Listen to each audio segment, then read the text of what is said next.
இன்று உங்களுடைய சிறப்பான நிகழ்வில் என்னையும் பேச அழைத்தமைக்கு என்னுடைய நன்றியும் அன்பும் வணக்கமும். குறிப்பாக உமாகாந்தி அவர்கள்தான் இந்த அழைப்பை என்னிடம் விடுத்தார். அவருக்கு என்னுடைய நன்றிகள். என்னுடைய இனிய நண்பர் குலசபாநாதன் தொடர்ச்சியாக இந்த யாழ் பல்கலைக்கழகத்தினுடைய இந்த விழாவை கொண்டாடுவதற்காக அந்த மலருக்கு ஒரு கட்டுரையை அனுப்பும்படி கேட்டிருந்தார். பல்வேறு உடல்நிலை குறைபாடுகளாக அதை செய்ய முடியவில்லை. ஆனால் இந்த உரையை நீங்கள் எல்லோரும் ஏற்றுக்கொள்வீர்கள் என்று நான் நம்புகின்றேன். தமிழ் மொழி கல்வி, தமிழை நாங்கள் புலம்பெயர்ந்த நாடுகளில் கற்பிப்பது அல்லது தமிழ் மொழியை எப்படி நாங்கள் ஆழமாக வளர்ப்பது என்பது பற்றிய ஏராளமான கருத்துகளும் நிலைப்பாடுகளும் இருக்கின்றன. நான் முதலிலேயே சொல்லிவிட வேண்டும், நான் ஒரு தமிழ் ஆசிரியர் அல்ல, நான் ஒரு தமிழ் கவிஞர். தமிழில் பல்வேறு வகைப்பட்ட ஆய்வுக் கட்டுரைகளை எழுதியிருக்கின்றேன். தமிழ் மொழியை மிகவும் ஆழமாக கற்ற ஒரு தமிழ் மாணவர் என்று தான் நான் சொல்ல முடியும். தமிழை ஒரு பாடமாக அல்லது தமிழ் தெரியாதவர்களுக்கு தமிழை படிப்பிக்கின்ற ஒருவனாக அல்லது தமிழ் மாணவர்களுக்கு தமிழை கற்றுக் கொடுக்கின்ற ஒரு ஆசிரியராக நான் ஒருபோதும் இருக்க கிடைத்ததில்லை. அதனை நான் உங்களுக்கு முன்னே சொல்லிவிட வேண்டும். எனவே நான் இப்பொழுது சொல்லப்போகின்ற இந்த தமிழ் மொழியை புலம்பெயர்ந்த நாடுகளில் எப்படி வளர்க்கலாம், மேம்படுத்தலாம் என்பது பற்றி என்னுடைய எல்லா கருத்துகளும் சிந்தனைகளும் நான் ஒரு சமூகவியல் பேராசிரியராகவும் அதே நேரம் ஒரு தமிழ் கவிஞராகவும் அதே பொழுது தமிழ் மொழியை பேண வேண்டும், தமிழ் மொழியை வளர்க்க வேண்டும், தமிழை தெளிவாகவும் சீராகவும் ஒழுங்காகவும் எழுத வேண்டும் என்று அந்த முறைமையில் நம்பிக்கை கொண்டிருக்கின்ற, அதற்காக பணியாற்றுகின்ற ஒருவர் என்ற முறையில்தான் இன்றைக்கு நான் உங்களோடு உரையாட விரும்புகின்றேன். உங்களில் ஏராளமானவர்கள் உங்களுடைய வாழ்வின் பெரும்பகுதியை தமிழ் கற்பித்தலுக்கு நீங்கள் கொடுத்திருக்கிறீர்கள்.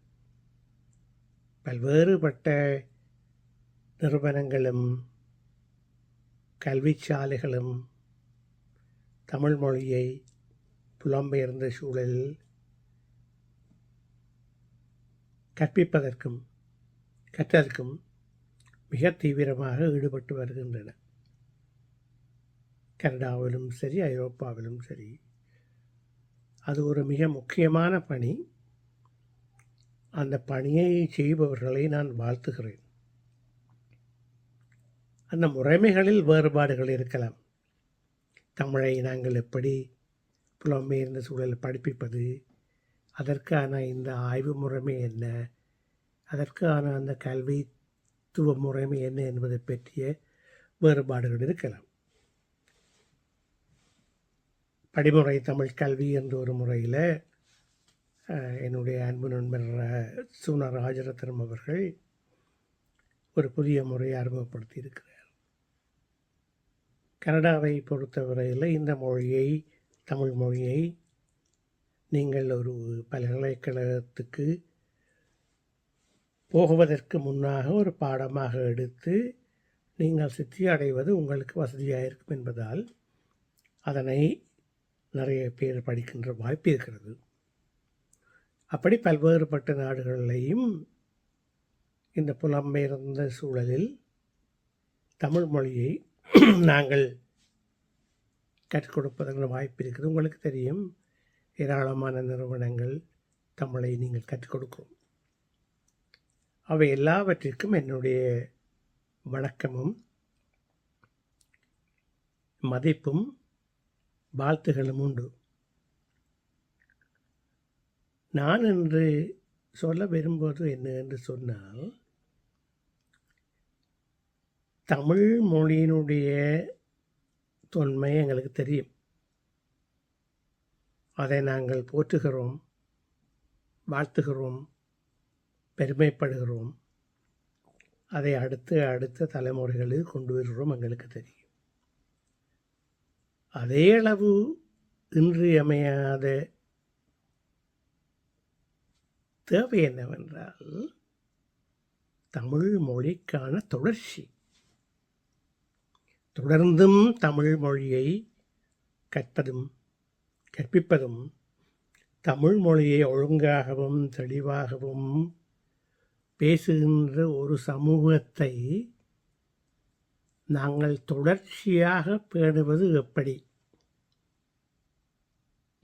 அதிலும் குறிப்பாக புலம்பெயர்ந்த நாடுகளில் தொடர்ச்சியாக தமிழை பேசுகிற, தமிழை வாய்மொழியாகவும் தாய்மொழியாகவும் கொண்ட ஒரு தமிழ் சமூகத்தை நாங்கள் நிறுவ முடியுமா என்ற ஒரு முக்கியமான கேள்வி எங்களுக்கு எழுகிறது. உலக வரலாற்றில் புலம்பெயர்ந்த மக்களுடைய சமூக வாழ்வை பார்க்கிற பொழுது எங்களுக்கு தெரிய வருவது என்னன்னு சொன்னால், எங்களிடமிருந்து முதலில் விலகுவது அல்லது முதலில் பிரிந்து செல்வது மொழிதான். உறுதியாக பிரிந்து செல்வது உணவு. எனவே புதிய தமிழ் துறைகள், தமிழ் தலைமுறைகள் இங்கு உருவாகிற பொழுது அவர்களுடைய முதலாவது மொழியாக, தாய்மொழியாக தமிழ் இருக்கிற வாய்ப்பு மிகவும் குறைவு. அதனை நாங்கள் மனதில் கொள்ள வேண்டும். அது எங்களுக்கு துயரம் தருவது என்று சொன்னாலும் அதுதான் இயல்பு நிலை. அப்படி என்றால் இந்த சமூகங்களிடம் மொழியை நாங்கள் எப்படி கொண்டு செல்வது? முதலாவது வாய்ப்பு என்ன என்று சொன்னால், இந்த தமிழ் மொழியை நாங்கள் ஒரு பண்பாட்டு மொழியாக அல்லது இரண்டாவது மூன்றாவது மொழியாக நாங்கள் அவர்களிடம் சேர்ப்பிக்கலாம். அதில் எந்த வகையான தவறும் கிடையாது.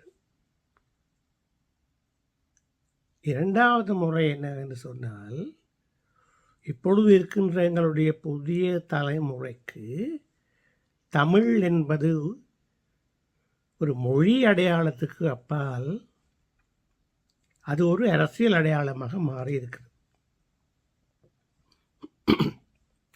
நாங்கள் எவ்வளவுதான் மொழியால் அமைந்தது உலகு,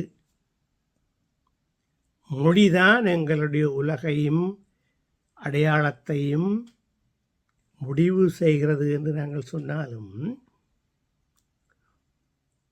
இந்த மொழியிலே புலமையும் அந்த மொழியிலேயே தரமாக தெளிவாக உரையாட முடியாத ஒரு தலைமுறை தங்களுடைய தமிழர்கள் அல்லது தமிழ் பேசுபவர்கள் என்று அடையாளம் கண்டுகொள்கிற பொழுது அது அரசியல் சார்ந்து வருகிறது. அது ஈழத்தமிழ் மக்களுக்கு அது மிக முக்கியம். அதனை நாங்கள் மனதில் கொள்ள வேண்டும். இத்தகைய பின்னணியில் எந்த வகையான சாத்தியப்பாடுகள் இருக்கின்றன என்று நாங்கள் பார்க்கலாம். ஒரு வகையான சாத்தியப்பாடு உங்கள் எல்லோருக்கும் தெரிந்த மாதிரி அமெரிக்காவின் புகழ்பெற்ற ஹார்வர்ட் பல்கலைக்கழகம், கனடாவினுடைய புகழ்பெற்ற டொரண்டோ பல்கலைக்கழகம், அமெரிக்காவில் இருக்கிற ஹியூஸ்டன் பல்கலைக்கழகம், சிகாகோ பல்கலைக்கழகம் போன்ற பல்கலைக்கழகங்களில் தமிழ் மொழிக்கான இருக்கைகளும் தமிழ் மொழியை தொடர்ந்து கற்பதும் கற்பிப்பதற்குமான வாய்ப்புகள் இருக்கின்றன. கனடாவிலும் ஹார்வர்ட் பல்கலைக்கழகத்திலும் உருவாக்கப்பட்ட தமிழ் இருக்கைகள் உலகம் முழுவதும் பறந்து வாழும் தமிழ் மக்களுடைய பணத்தினால் உருவாக்கப்பட்டது. அது $3 மில்லியன். அத்தகைய இருக்கைகள் தமிழுக்கான ஆய்வையும் தமிழியல் வளத்தை பற்றியும் தமிழ் மொழி தொடர்பான ஆய்வுகளை பற்றியும் தான் பெரும்பாலாக கவனமெடுக்கும். தமிழை அடுத்த தலைமுறைகளில் தொடர்ச்சியாக கற்பிப்பது அவர்களுடைய திட்டம் அன்று. அவர்களுடைய திட்டத்தில் அது கிடையாது.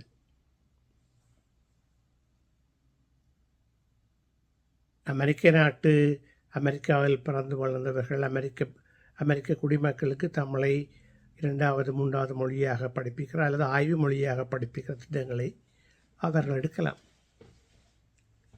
ஆனால் புலம்பெயர்ந்து வாழ்கின்ற எங்களுடைய தலைமுறை அடுத்த தலைமுறைகளுக்கு தமிழை கற்பிக்கிற பொறுப்பை அவர்கள் எடுக்க மாட்டார்கள். ஏனென்றால் அதுக்கான அந்த சிறப்பு நெறிமுறையும் அவர்களுக்கு இல்லை. அத்தகைய இடத்தில்தான் நாங்கள் கவனம் செலுத்த வேண்டிய விடயம் என்னவென்றால், அடுத்த தலைமுறைகளுக்கு நாங்கள் தமிழை எந்த வகையில் கொண்டு போவது. அவர்கள் தமிழ் முதன் மொழியாக இருக்காவிட்டால் தமிழை வேறு மொழிகளில் நாங்கள் கொண்டு போய் சேர்க்க வேண்டும், வேறு வழிகளில். இன்னும் ஒரு முக்கியமான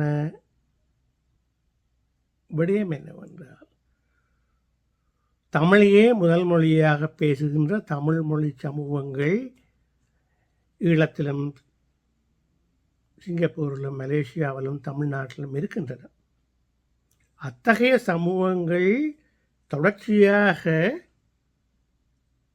தமிழ் மொழியிலேயே படித்து 1ஆம் ஆண்டில் இருந்து பல்கலைக்கழகம் போகும் வரைக்கும் தமிழ் மொழியிலேயே படிக்கின்ற ஒரு வாய்ப்பு அங்கு இருக்கிற பொழுதுதான் தமிழ் அழியாது, தமிழுக்கான ஒரு நிரந்தரமான ஒரு வாழ்க்கை இருக்கும் என்பதை நாங்கள் உறுதிப்படுத்த முடியும். எனவே நாங்கள் புலம்பெயர்ந்த நாடுகளில் தமிழை வளர்ப்பதுக்கு செலுத்துகிற கவனம் போல